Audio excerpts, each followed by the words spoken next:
प्रभु, एक बार पुनः मेरे साथ अधर्म हुआ है। हमारे असुर पुत्रों के साथ अन्याय हुआ है प्रभु। रुद्रावतार, आपने दावानल का अंत नहीं किया, किंतु पुनः एक बार असुरों की शक्ति और उनके आत्मसम्मान का अंत किया है, मर्दन किया है उनका, जो कि सर्वथा अनुचित है प्रभु, अनुचित है। असुर गुरु शुक्राचार्य, आपका ये क्रोध व्यर्थ एवं अकारण है। मैंने तो केवल वही किया है जो धर्म की रक्षा हेतु आवश्यक था। चाहे वो ये था कि आप धर्म की स्थापना में देवताओं का साथ देते, किंतु इसके विपरीत आप उनका साथ दे रहे हैं। जिन अधर्मी अत्याचारी असुरों का अंत निश्चित है। नहीं रुद्रावतार, अधर्मी असुर नहीं, सुर है। उन्होंने असुरों के साथ छल किया है, मेरे साथ छल किया है। मुझे उपेक्षित करके उस मूल बृहस्पति को देवगुरु नियुक्त किया जाना क्या मेरे प्रति छल का प्रमाण नहीं? इसलिए मैं भृगुपुत्र शुक्राचार्य उन अधर्मी अभिमानी देवताओं से अपना प्रतिशोध अवश्य लूंगा, अवश्य। दैत्य गुरु, अपने प्रतिशोध की प्रचंड अग्नि में आप नीति, व्यवस्था तथा धर्म सबका होम कर रहे हैं। आप जैसे महान ऋषि को ये शोभा नहीं देता। आप मेरे रुद्र रूप के भक्त हैं, इसलिए मैं ये नहीं चाहता कि असुरों की भांति मेरे हाथों आपका भी कोई अहित हो। अतएव आपसे मेरा निवेदन है कि आप इस अधर्म के मार्ग को त्याग दें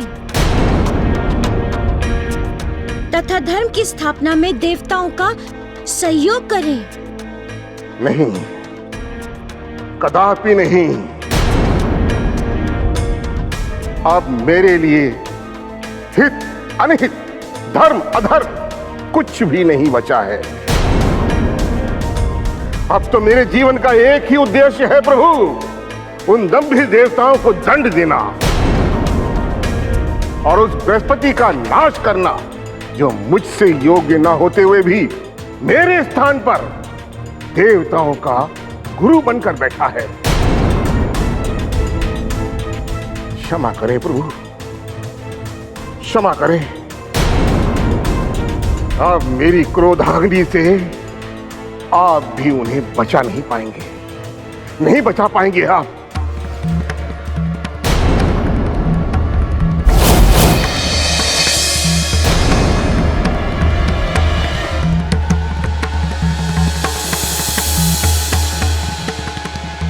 ऋषिवर, आपके आत्मसम्मान को जो ठेस पहुंचा है उसका भान है मुझे।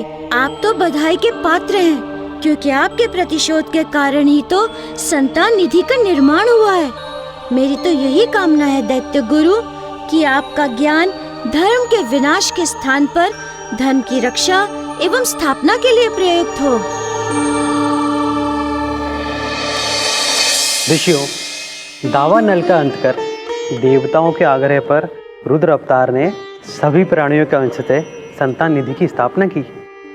भगवान, क्या अब सभी प्राणियों की जन्म की व्यवस्था संतान निधि के अधीन हो गई है, तो भी वह अपने कर्मों से संतान प्राप्ति के योग्य हो सकता है? हाँ ऋषि सोनक, प्रभु हनुमान ने संतान निधि को वो अधिकार दिया है कि न केवल प्राणी अपने भाग्य से अपितु धर्म युक्त कारण एवं आचरण से भी संतान की इच्छा होने पर संतान प्राप्ति का अधिकार हो सकता है, तथा जो भी शुद्ध मन से प्रभु हनुमान की भक्ति करेगा उस पर संतान निधि की विशेष कृपा होगी। भगवान, तत्पश्चात भगवान हनुमान ने किस निधि को प्राप्त किया? हे शौनक जी, अब अगली निधि का निर्धारण माता लक्ष्मी को करना है, क्योंकि वही अष्ट सिद्धियों और नवनिधियों की अधिष्ठात्री देवी हैं।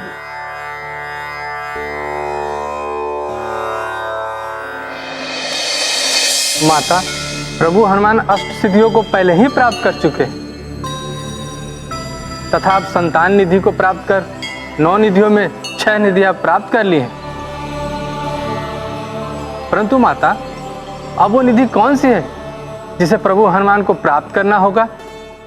माता रक्षा कीजिए, माता अब रक्षा कीजिए, मेरी रक्षा कीजिए माता। माता रक्षा कीजिए, माता अब रक्षा कीजिए, मेरी रक्षा कीजिए माता। ऋषि अंगिरा, आपको क्या हुआ है? माता मैं बहुत कष्ट में हूँ, ये ताप मुझसे सहन नहीं हो पा रहा माता। हे सप्तऋषियों में अग्रिम ऋषि अंगिरा, किंतु आपको हुआ क्या है? माता मुझे नहीं पता मुझे क्या हो रहा है, किंतु प्रतीत ऐसा हो रहा है जैसे संपूर्ण शरीर किसी ताप से झुलस रहा है। मन करता है मैं इस शरीर का अंत कर दूं माता, किंतु सप्तऋषि होने के कारण यह भी संभव नहीं है माँ। मेरी रक्षा कीजिए माता, मेरी रक्षा कीजिए। ना जाने किस पाप का फल है ये माँ।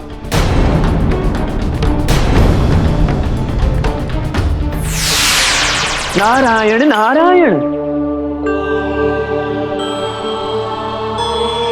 ऋषि अंगिरा, आप किसी अन्य के पाप का नहीं, अपितु अपने ही पाप का फल भोग रहे हैं। देवर्षि, ये आप क्या कह रहे हैं? मैं सत्य कह रहा हूं माते। पुत्र मोह में आकर ऋषि अंगिरा ने शुक्राचार्य जी के साथ अन्याय किया है।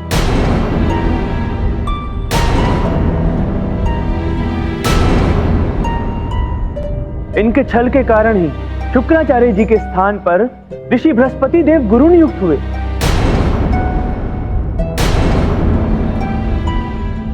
इसलिए आज इनके पाप कर्मों का फल असहाय ताप रूप में इन्हें प्राप्त हुआ है।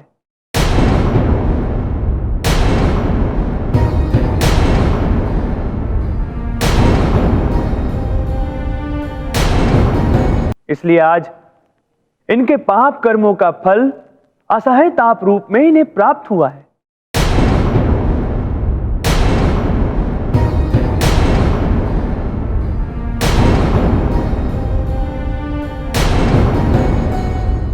मैं इस पाप का प्रायश्चित करना चाहता हूँ माता, कृपया मुझे मुक्ति का मार्ग बताइए। ऋषिवर, प्रायश्चित के 3 मार्ग हैं, दान, कर्म तथा श्रवण। राजा आदि अपने पापों का प्रायश्चित दान से करते हैं तथा सांसारिक प्राणी हवन पूजन से अपने पापों का प्रायश्चित करते हैं। आप एक ऋषि हैं और आपका पाप आपके मन से जुड़ा है, अतः आपका प्रायश्चित श्रवण के द्वारा ही संभव है।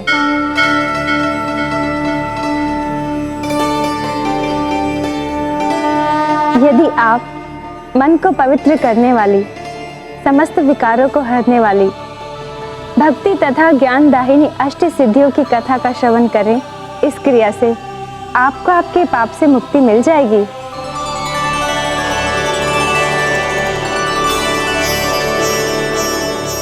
कौन सुनाएगा मुझे ये कथा माता? रुद्र अवतार मारुति, वो ही इस कथा को सुनाने में समर्थवान है, क्योंकि इस संसार में एकमात्र उन्होंने ही अष्ट सिद्धियों को प्राप्त किया है। उनके श्री मुख से कथा श्रवण करते हुए आपके सभी पापों का नाश हो जाएगा। उनके श्री मुख से कथा श्रवण करते हुए आपके सभी पापों का नाश हो जाएगा। धन्यवाद माता, मुझे मुक्ति का मार्ग बताने के लिए आपका बहुत बहुत धन्यवाद।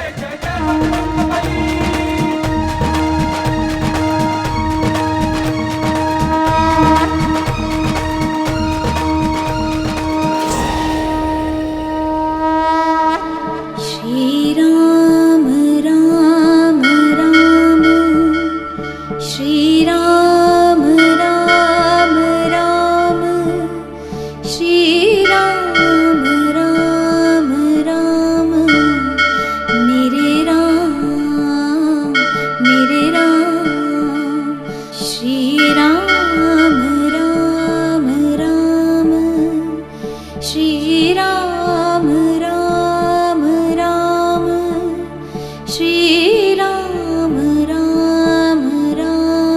हे रुद्र अवतार, हे पवन पुत्र हनुमान, मुझ पर दया कीजिए प्रभु, मुझ पर दया कीजिए प्रभु।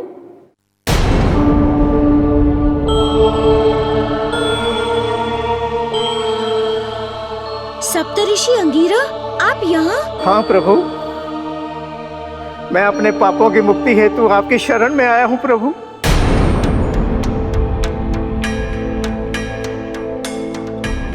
पाप मुक्ति शरण? आपका आशय क्या है ऋषि अंगीरा? बात क्या है? प्रभु, पुत्र मोह के कारण मेरे किए गए पाप से मेरा उद्धार कीजिए प्रभु। किंतु मैं कैसे कर सकता हूँ उद्धार ऋषिवर? अपने श्री मुख से पाप विनाशिनी अष्ट सिद्धियों की कथा सुनाकर प्रभु, मैं उन्हीं अष्ट सिद्धियों को प्राप्त करने की कथा सुनने के लिए आपके पास आया हूँ।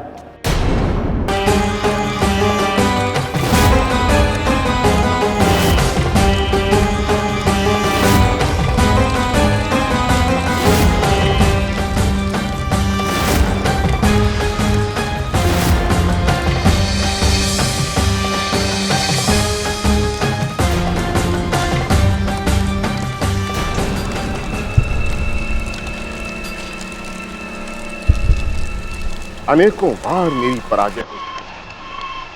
देवताओं पर विजय प्राप्त करने के मेरे हर प्रयास का अंत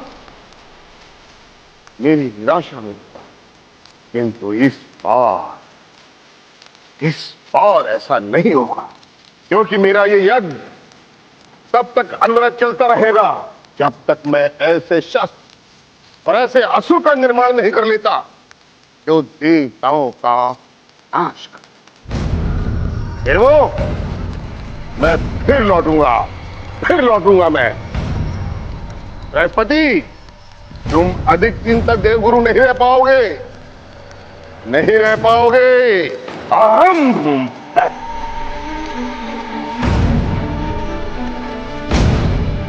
प्रणाम गुरुदेव। कहो, क्या समाचार लाए? गुरुदेव, ऋषि अंगीरा अपने पाप की अग्नि में चल रहा है, किंतु एक समाचार यह भी है कि वो शीघ्र ही पाप मुक्त होने वाला है, क्योंकि वो रुद्र अवतार से अष्ट सिद्धि प्राप्त करने की कथा का श्रवण करने जा रहा है। सुंदर, अति सुंदर। इसका अर्थ यह हुआ कि ऋषि अंगीरा को इस बात का बोध है कि उसने मेरे साथ छल करके बहुत बड़ा पाप किया है, किंतु मैं उसके इस पाप से उसे कभी मुक्त नहीं होने दूंगा। अब सदा के लिए उसका ये अंतर्बोध जीवित रहेगा और पाप भी।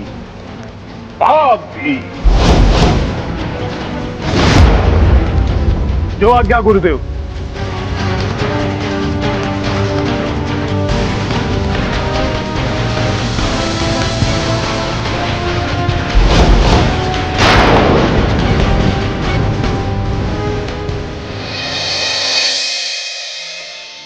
संसार में एकमात्र आप ही हैं प्रभु जो इस कथा को सुना सकते हैं। अतएव कृपा कर मुझे आप वो कथा सुनाएं और मुझे पाप मुक्त करें प्रभु। शरणागत हूं प्रभु, शरणागत हूं।